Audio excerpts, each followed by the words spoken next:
going to talk about the energy super cycle and why we think it's unstoppable. And to do that, and just in terms of our guests here, to my right here we have Elizabeth, who's the CEO of Statnett. Statnett is the Norwegian utility, or no, sorry, Norwegian grid operator. And then beside we have Toshi here, who's the executive chairman of Hitachi. And then on the end there we have Andreas, who is the chairman or the CEO of Hitachi Energy. All right. So let me just sort of give you a little bit of context here before we open up to everybody, right? So you use the phrase super cycle. Now, when I hear the word super cycle, I think of commodities. And actually, I think probably a good place to start about that is to talk about fossil fuels. Because we're not going to talk about the fossil fuels being in a super cycle. But I have to explain that. So if we look at fossil fuels across the world, we've probably seen peak demand for oil. All right? We've also seen peak demand for coal. Now, we've got one fossil fuel where we're going to see demand increasing going forward, and that's natural gas. The reason is it's clean and it's very low cost, right? And also it fits very well in if you're going to build a future system built around clean renewables, clean nuclear and stuff like that. So this is what we see. Now, let me just go to the supply side. So today, if I look at the oil industry, we have an excess of supply. And by the way, I'm not including the fact that, let's say, Venezuela has the biggest oil reserves in the world, and we're not exploiting them. The point about it is lots of oil out there and weak demand. I then go to coal. Nobody wants coal anymore.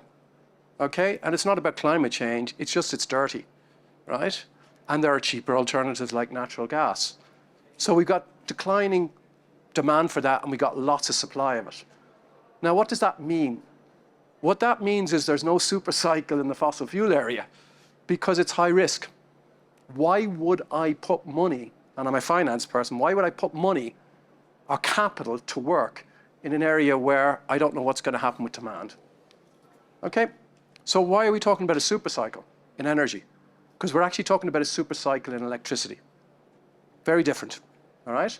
So let me just talk a little bit what that is. If we look going forward, what we're going to do is we're going to electrify nearly all of our energy system. Why? Well, one is it's clean, it's efficient, it's low cost, and guess what? Not one of our digital devices can survive without electricity. Not one. And I have a very simple example, right? I come from Ireland. My home in Ireland had no heat the last 2 days. Let me explain why. They have a little control box on the wall, and believe it or not, it's battery powered, and it went out of batteries. So the point I'm making, even though we're burning natural gas in the house, the controls all use electricity. You use an internal combustion engine car today, the controls use electricity. We cannot do without electricity. I can do without coal tomorrow.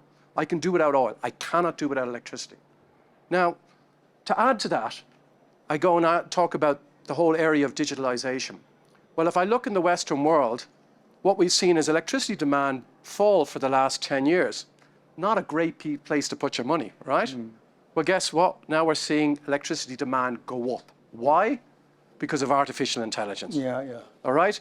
Really, artificial intelligence is a very big game changer for this whole electrification space. Now, you might say, we got all this growing demand for electricity. Where's it going to come from? Well, let me just talk about the technologies that are revolutionizing the supply side. The first one is solar. Now, you might go, oh my God, solar, how can that revolutionize the world? So let me just put this into perspective. Last year, we installed across the world 600 gigawatts of solar. Now, I'm going to compare that to nuclear. Nuclear, there was 3.5 gigawatts put online. If I look at gas, 10 gigawatts put online. We have never seen an energy technology come to market as quickly as solar. Why? It's easy to install, and it's cheap, and it's getting cheaper, and the performance is getting better, okay? So that's number one. The second thing is energy storage. People always talk about energy storage as a black box out there, we don't need it. Let's be really clear. Every energy system needs storage. So the current storage mechanism in the electricity system is called a pile of coal that's sitting in a coal bunker, or it's gas sitting in a gas tank. That's what we use in terms of storage. Now, going forward, I'm just going to say to you that we're going to go towards chemical storage. We're going to use lots and lots of batteries going forward. And I'll talk about lithium-ion. Lithium-ion batteries is not just revolutionizing the automobile space, but it will revolutionize what's going on in our homes and our buildings. We will have these batteries in our homes. And I don't mean just for our digital devices. We'll do it just because it's cheap, okay? And it matches very well into solar. And just to give you an idea of the scale, we now have 1,000 gigawatts of batteries that came online last year, most of them in electric cars, all right? If I went back a few years ago, you were probably at 100 gigawatts. So the scale of increase is incredible. Now, the third thing, and this is the game changer, is how do you connect all this together? You connect this together with digitalization. Now, digitalization is sensors, it's semiconductors, it's connectivity of your mobile devices, and more importantly, it's artificial intelligence. And I'm going to end on the artificial intelligence because this is a game changer. And it's not just a game changer in the sense that you can connect everything together and make it a much more efficient system. For those of you who realize what's going on in artificial intelligence today, the latest AI models are up to the PhD standard of anyone doing a STEM qualification today. That's any science, technology, or mathematics. Now, what does that mean? Well, I guess I'm going to have lots and lots of people helping me innovate faster than ever before. And because I'm going to be able to innovate faster than ever before, what this means is that technologies like nuclear fusion, small modular reactors, you name it, are going to come to market much quicker than we are before because we will have real innovations in the area of material science. And I even go far to say we'll find new elements. And we might even come up with new physics laws, right? That's the extent of really what is happening in the world. Now, what does that mean for me in conclusion? Well, actually, that doesn't sound like a small thing. That sounds like a revolution.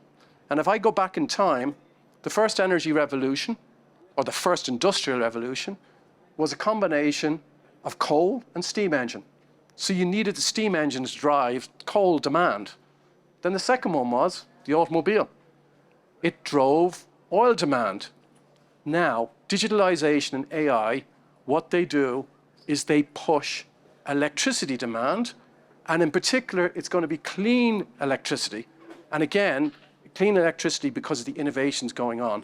And my own view is that the revolution that we're going through now is going to be bigger than the Industrial Revolution, either of the last two. That's how big it is. Okay, and that's why I'm sitting here to talk about this. So at this point in time, I'm going to stop, and I'm going to hand over, and I'm going to hand over to Toshi and hear his views from a systemic level about what's going on in the energy space, and in particular electricity. Okay. Thank you, Gerard. First of all, let me talk about Hitachi's social innovation business first. And Hitachi promoting the social innovation business, which is the provider intelligent infrastructure, such as a railway system or a power grid system, and so on, by leveraging digital technology all over the world. And that means Hitachi has a capability of developing the AI, also nuclear power plants and or power grid or something like that. You mentioned how to combine and with the clean energy and how to make the people happy. This is one of the very important social innovation targets. And Hitachi is committed to solving the social challenges. It is, including the carbon neutrality, very important. And as you know, global CO2 emission reaches 31.4 billion tons in 2022, and about 50% from Asia, especially India, China, and India. And while the U.S. accounted for the 13%, and these so we have to solve these kind of CO2 emission we have to reduce all over the world. It's a very urgent problem, and also it is a very important for the human being all over the world. And also recently, you mentioned the generative AI, has become increasingly widespread. And as a result, the consumption of energy consumption in data center, as increasing, and this is a very, the adoption of the generative AI is expected to, accelerate even further. So we have to solve this issue. Everybody uses generative AI, and also we have to, reduce the CO2, and that means we have to provide a sustainable power supply while ensuring the carbon neutrality. We have to solve these kind of the holistic solution, holistic problem. Well, everybody use generative AI as much as possible, but we have to control carbon emission. So we have to solve this kind of issue from the supply side and demand side. Also the power transition. Holistic solution is very important. And the Hitachi probably provide from the solution supply side, probably we provide a total system, renewable energy, solar power or wind power to control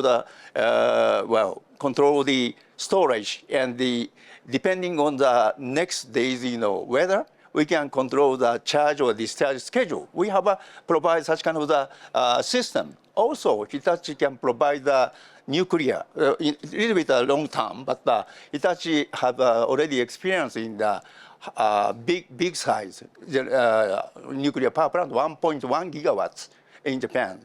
And also now we are developing the SMR, 300 megawatts SMR with GE Hitachi. It is a joint venture with GE. So we've already developing, and the first user, the first reactor will be installed in Ontario, Canada, by 2029. And we can provide probably once we can complete development of the SMR, we can deliver all over the world. I think it mitigate the risk, and also the easy to install. Not so long term, but easy to install. So it is one solution.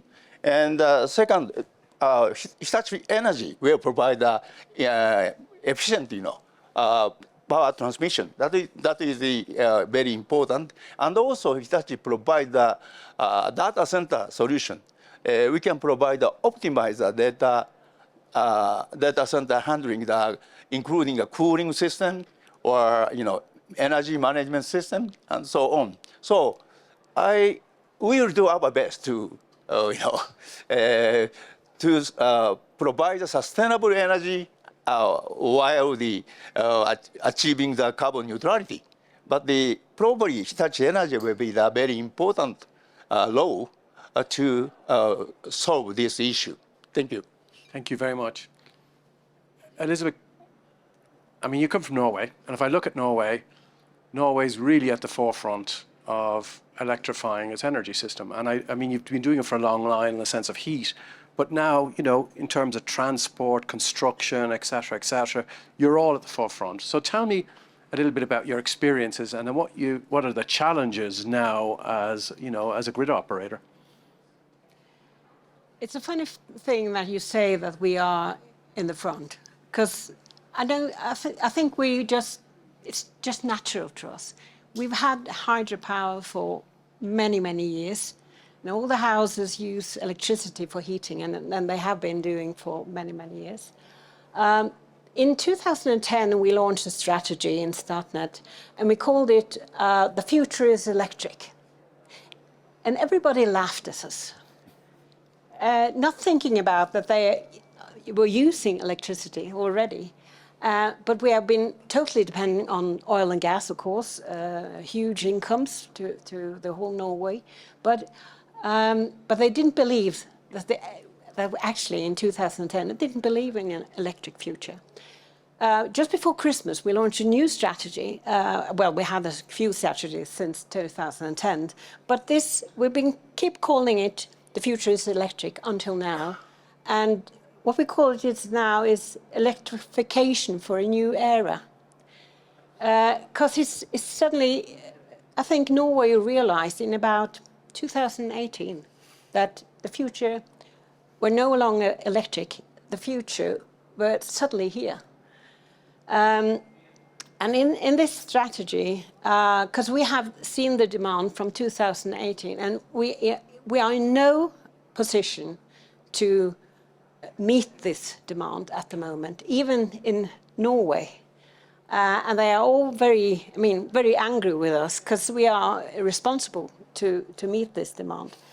And as we say, we who are responsible for the grid, that there will not be any transition without transmission.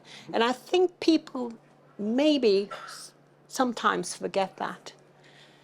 So what we're doing at the moment is to really use technology to get the most out of the grid and the power system we are operating today. And while we're doing that, we're planning and constructing a whole new transmission grid also in Norway. Mm-hmm. I mean, we are really well off before because we have been constructing and really reconstructing a transmission grid from 2010. But now it's getting really old, the transmission grid in Norway, and the demand is huge. Another issue, and I think we share that with all of the world and with Europe, is that really we must be working on the energy security and accelerate that.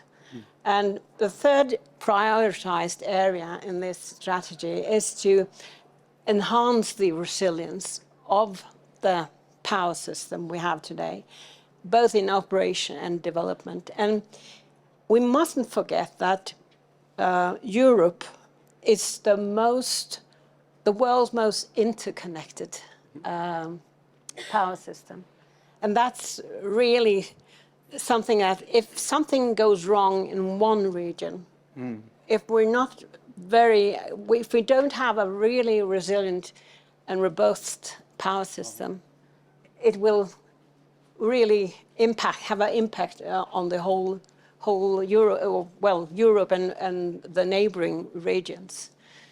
So Norway is a part of the Nordic region, and we are really focusing on how to make it even more resilient going forward, because we are all getting very dependent on electricity.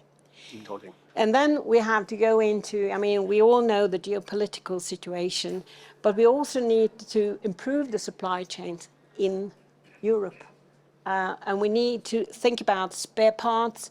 We need to plan in the power system. We need to plan in security. From when we start planning, we need to think about construction, because either we like it or not, a grid, it's a very physical, it's not very easy to hide. So you really need to focus on security from when you start planning the system. And I think what's happened in Europe since 2022 is really made us, and the geopolitical situation, and the fact that the whole world is right in the middle of this transition, and the supply chains are very, they're not very robust for us from our side, because everybody's right in the middle of the transition. So that's why that is the third prioritized area in our strategy is to accelerate the energy security, both as part of Norway, but also in the region we're part of, but also as a part of Europe. Yeah. Andreas, maybe just to follow on from that, can we start about energy security? So how do you help her and grid operators in that whole energy security resilience area? Because the whole point is, without electricity, we can't do anything, right? Simple as that. I think it's an interesting question and point. And I think you are completely right, Elizabeth. I think until a couple of years before, energy security and safety was either completely ignored or just seen as a technical term. What happens if a overhead line is falling down? I think the whole thing has become a complete new dimension. And one aspect why we see so much renewables as well growing at the moment is that the point of energy security and safety is read from a different angle. If I don't sitting on coal, oil or gas, I'm dependent from imports. And I don't want to be dependent from imports. We have seen what can happen. Oil and gas that's why definitely going down, even in countries which have been traditionally big oil importers like China and India. India has a clear strategy to get rid of all imports of oil and gas in the near future. That's a 180 billion price ticket, and rely on renewables because the sun is always local and the wind is always local. But of course, it's not only that angle which we could discuss. As well, as Elizabeth stated, her net is stretched, to say it mildly, maybe overloaded. It's aging. It's creating issues as well. So how to make that more reliant and more resilient in a technical way as well. And actually, yes, building new things, when we're doing it together, that's one thing, but it takes longer than expected. It needs assets which are rare. I think we have to use IT and OT to do that as well. Looking at the assets, how they are loaded, how they are used, and the AI can play a good role. Understanding better the consumption pattern, forecasting weather, really looking into the future. And really going through all levels and details on that. On the other hand, the installed base, what we have as an industry is huge, and it's not used and operated always in the most intelligent way. We are still in a way that after a couple of years, we exchange all of the transformer because we say so. We are not looking into it, was the transformer really used that much in that time? Do we really have to do that and have an outage? Can we use maybe predictive maintenance to forecast which part should be exchanged when? And maybe even in addition, even they have not failed, because to avoid every kind of single technical outage or issue makes the grid more reliable and more resilient. Of course, coming to the way what you said about Europe is the biggest connected grid in the world. You can get much more resilient if connecting it differently, not on AC, but on DC, where you have no interactions from one country to another. I think it's a complete new level. And I think, ironically, I would even say what you said, Gerard. Yes, the age of electricity, as it's called by the IEA, is fueled by AI and electrification, of course. On the other hand, AI will contribute a big part to solve that riddle, deal with the challenges of today and tomorrow to make the grid more resilient, more safer and more cheaper. Yeah. So I think it works on both ends, which I think is good news. Can I ask maybe on that there, if I look at, say, AI, I think, as I said, I think it's the biggest technology change actually probably in the history of mankind. I see it as a solution as well, but I see it as a problem in the short term. Because if I just see Donald Trump, what he's announced, et cetera, it's a huge increase in data center, which means electricity. My suggestion is, sustainable network establishment is very important to, transfer the power. That's okay. But when look at the practical solution in Asia, for example, more than 70% is energy comes from the thermal power plant, fossil thermal power plant, coal. So my proposal is we had better consider about the transit pathway. For example, in these 15 years, for example, we had better co-combustion with hydrogen, co-combustion with ammonia. We can reduce the CO2, right? It is a practical way. All we have to substitute, change the burner, existing the fossil coal thermal plant. All we have to change the burner, so we can reduce CO2. It is a practical way. So I dare to say, I'd like to propose a such kind of transit pathway. But it is very difficult to understand in the EU area because especially banking, ESG investment, and they reject this kind of the transit pathway. But if we have a sustainable power supply in short term, we had better, I dare to say, we had better consider about such kind of co-combustion thermal power plant. Thank you very much. Andreas, what do you think? Well, I think it's a holistic approach to that. In the past, we have to say, in the drive for sustainability and climate change, we tended, especially in Europe, to go to a 100% solution, or better 110% solution. And that, of course, is very costly. It's always pushing for the ideal solution, but we all know, at least as engineers, we could do everything with unlimited time and budgets. But we have never unlimited time and budget, so we have to go for compromises. And going for an 80% solution, which is 80% efficient or sustainable, than doing nothing, is still the better way. And that's what Toshi is saying. There were better ways than switching off all things and creating now a problem which we have to solve on top of that, and still doing the right thing. And this is what we will see probably in the next couple of years. We have to find compromises on all levels, on regulations, on permitting, on construction, how building faster, and still finding compromise with society. Because the biggest hurdle actually for the transition or the energy transition is we're dealing with people. Nobody wants to have in his backyard anything, not a cable, not an overhead line, not a coal-fired station, not a gas station, not to say a nuclear asset. But it was always the same thing since more than 2,000 years. You can read about it that nobody wants in his backyard any change. So we have to find a compromise and say, look, this is the right thing what we are doing. This is what it cost us. These are the advantages. You see it in Norway, by the way, that the advantages are there. If somebody in Norway would have explained or stated 20 years ago, we stop using our own oil and gas and we're going to electrify everything, everybody would say, are you crazy? This is what we have. This is what we're doing. We are selling it, so why are you not using it? But now it's cheaper. An electric car in Norway is cheaper than a gasoline car. Electrification is cheaper, using a lot of hydropower. So I think we have to do that in a way which is technically acceptable for society, and then be solving the issues short term as well. And Isabel, can I just maybe go back to something we touched on earlier on, which was interconnectors, right? How do you see the future then? We have had interconnectors for many, many years in Norway.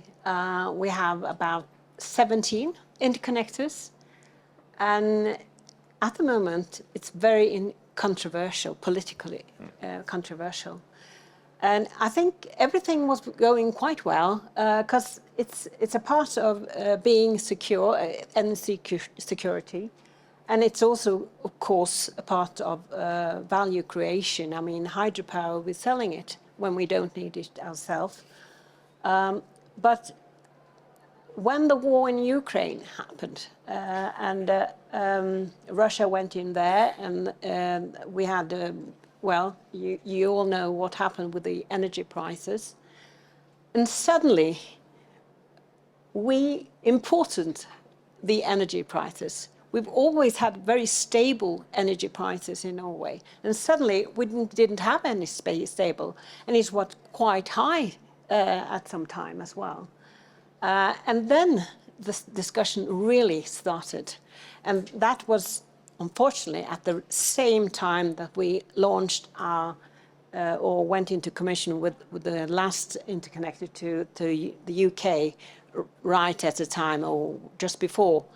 And then suddenly you said, you put, said that high prices, the reason for high prices in Norway was the interconnectors. And in some way, it was true.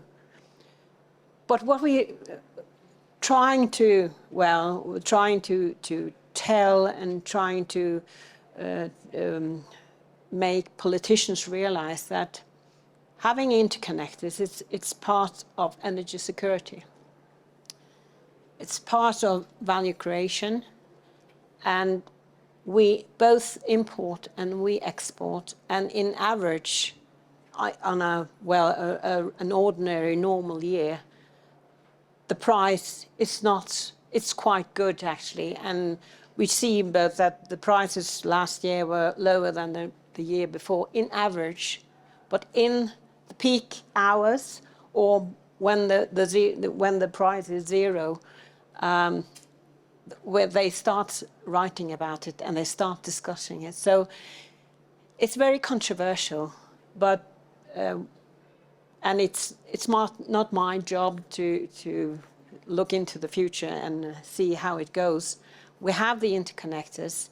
It's a very important part of the security of supply in Norway, and it's also part of the security of supply in the rest of Europe as well.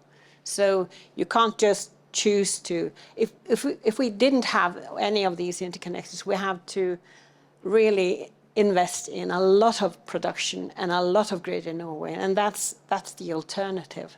And we need to make people realize that that's the alternative, and that's why we're always discussing it, actually. And Andreas, how do you see the future of interconnectors?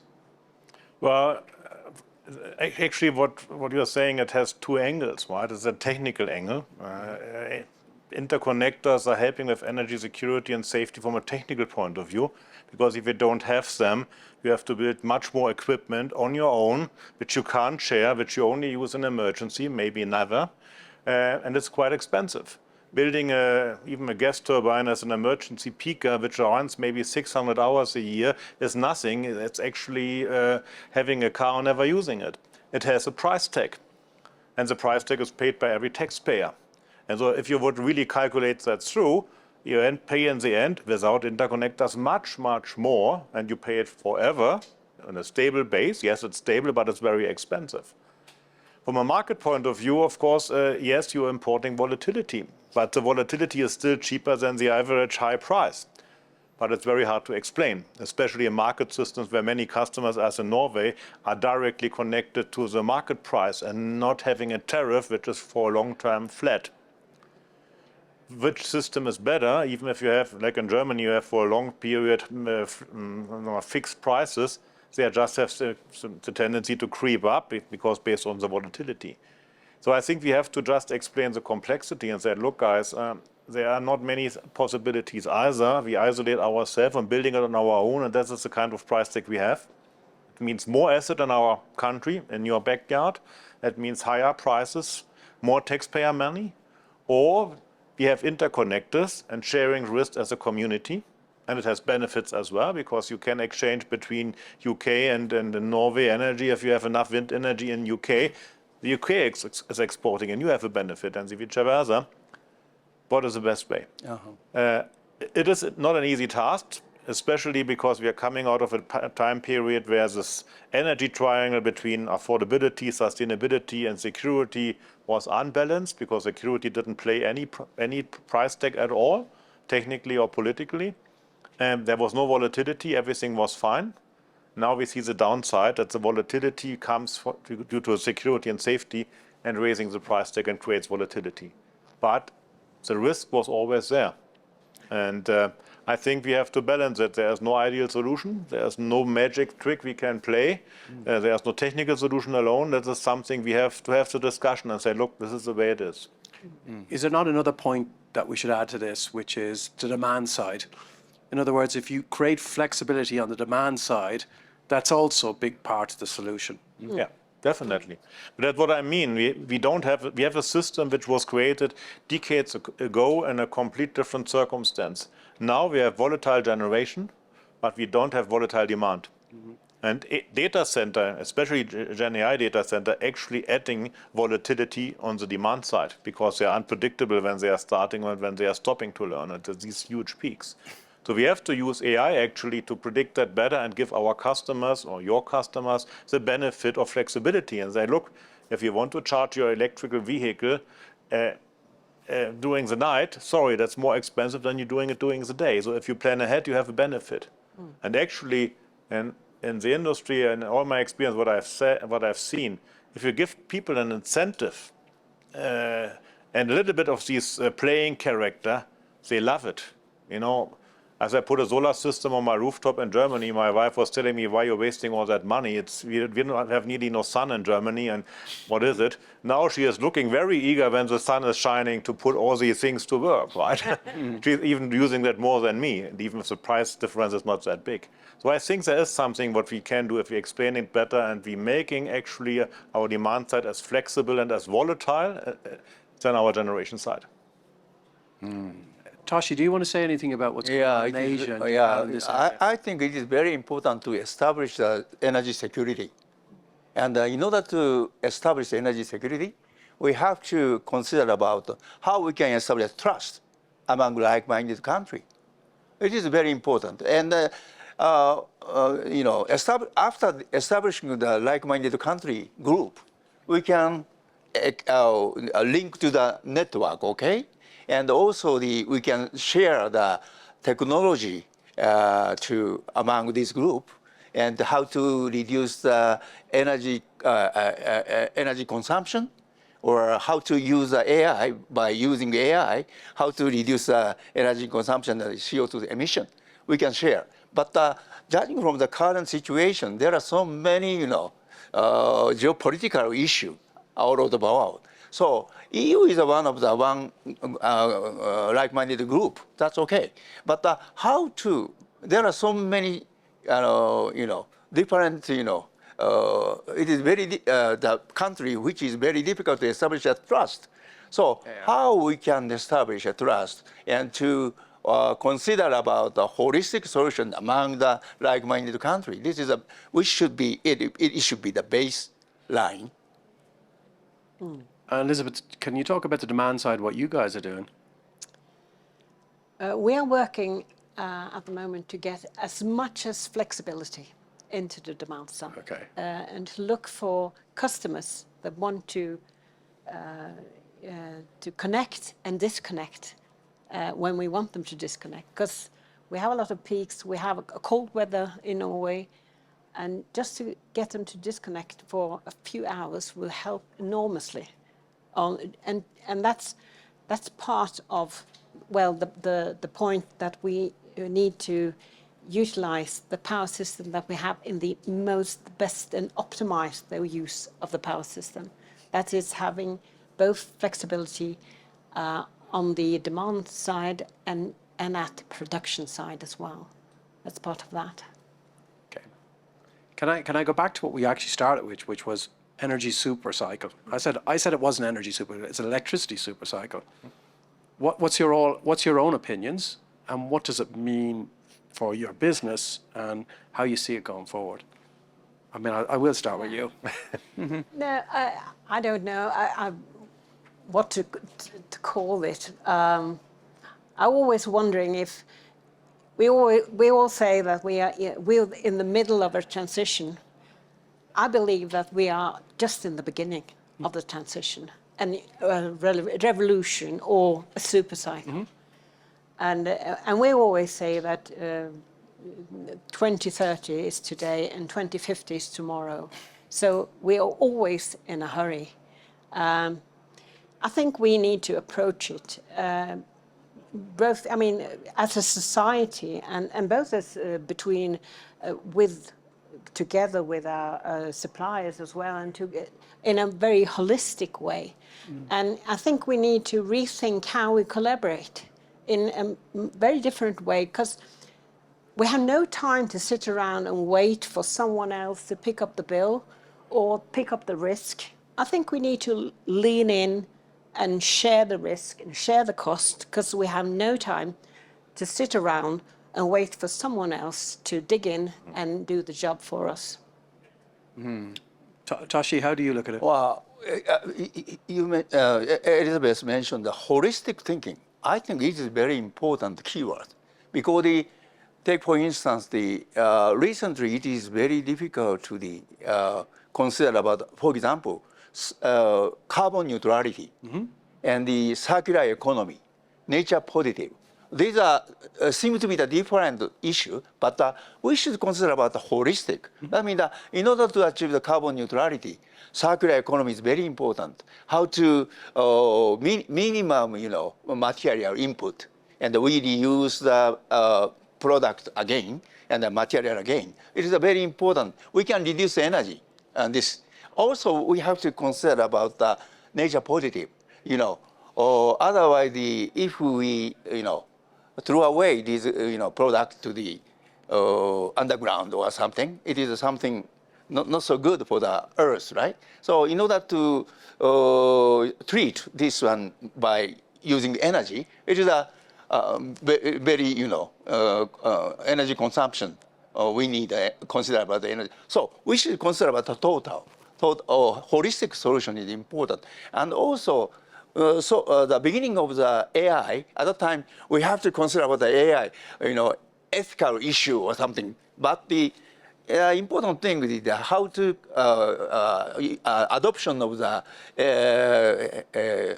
AI, generative AI is we have it is a very we need a lot of energy. So we have to consider about the energy consumption in the data center. We have to consider about the holistic solution. And as for the energy security, we should, use the everything that's renewable energy, nuclear, thermal power plant, and this is the co-combustion technology. We should use all of them, and that we can have some sustainable power supply by using all of them. So do not stick to this one, and consider about the holistic. That is a key word. Andreas, I mean, if I look at your business, it seems like you have a huge opportunity in front of you. So do you get out of the bed every day excited? And what does it mean for you guys going forward?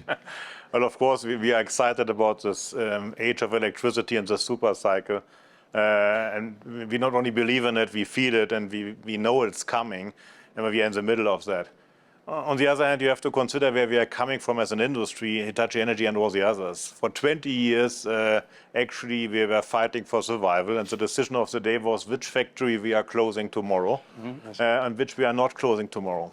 So, and now we are in that complete different situation. So I think the organization is feeling a little bit like a couch potato, sitting in front of the TV, having one package of chips after the other. And one morning, somebody is coming and says, look, you start running. You're starting running a marathon without training. You can train while you run. So the organization is stressed. Yes, we are investing heavily, 6 billion euros. But we have to hire 15,000 people in 3 years. We have to train them. We have to add them. We have to learn how to produce efficiently, because we were never running on 3 shifts in the last 15, 20 years. That creates other problems. So is it a good problem to have? Definitely yes. Because the other side of the medal was not good neither. But of course, it is a huge undertaking for us. There are huge challenges, quality issues, delivery issues. We are dealing with people, and our customers have to be with us, and we cannot satisfy everybody. But yes, it's a huge endeavor, and it's really be good to be in that industry at this time, especially if we are doing it really for the greater good. The electricity revolution and transition will only happen if we can supply equipment, and if you're using our existing equipment better and efficiently. Very good. Well, on that note,